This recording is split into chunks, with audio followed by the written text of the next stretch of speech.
ಚೆನ್ನಾಗಿ ಆಯೋಜನೆ ಮಾಡಿದ್ದೀರಾ. ಸೊ ನಿಮ್ಮಿಂದ ಸಕ್ಸಸ್ ಆಗಿದೆ ಅಂಡ್ ನಂಗೆ ತುಂಬಾ ಖುಷಿ ಆಗ್ತಾ ಇದೆ. ಇನ್ನೊಂದು ಏನಂದ್ರೆ ಬೇರೆ ಕಡೆನೂ ಈ ತರ ಕಾರ್ಯಕ್ರಮ ಮಾಡ್ತಾರೆ, ಬಟ್ ನೀವು ಕನ್ನಡದವ್ರನ್ನ ನೀವು ಕರೆಸಿದ್ದೀರಾ ಪರ್ಫಾರ್ಮೆನ್ಸ್ಗೆಲ್ಲ. ಸೊ ಅದೊಂದು ಇನ್ನೊಂದು ಖುಷಿಯಾದ ಮಾತು. So thank you so much ನನ್ನ ಈ ಕಾರ್ಯಕ್ರಮಕ್ಕೆ ಕರೆದಿದ್ದಕ್ಕೆ.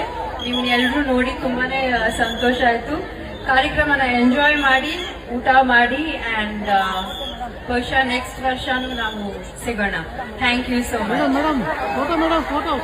ಹೋಗಟ್ಟು ಕಾರ್ಯಕ್ರಮಕ್ಕೆ ಬಂದಂತ ನಮ್ಮ ಕರ್ನಾಟಕದ ಪದ್ಮಾವತಿ ಮೋಹಕ ತಾರೆ ರಮ್ಯಾ ಮೇಡಮ್ಗೆ ಮತ್ತೊಮ್ಮೆ ಜೋಡಿ ಚಪ್ಪಾಳೆ ಮೂಲಕ ಧನ್ಯವಾದಗಳನ್ನ ಸಮರ್ಪಿಸ್ತಾ ಇಲ್ಲಿಗೆ ಸಮಾರಂಭ ಮುಕ್ತಾಯವಾಗುವಂತಹ ಸಮಯ.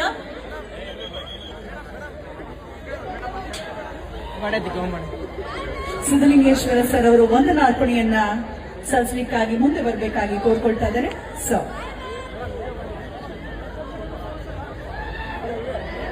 ಹಂಪಿ ಉತ್ಸವದ 2025ರ 3 ದಿನಗಳ ಈ ಉತ್ಸವವನ್ನ ಅತ್ಯಂತ ಯಶಸ್ವಿಗೊಳಿಸಿ ಇವತ್ತು ಧನ್ಯತಾ ಭಾವದಿಂದ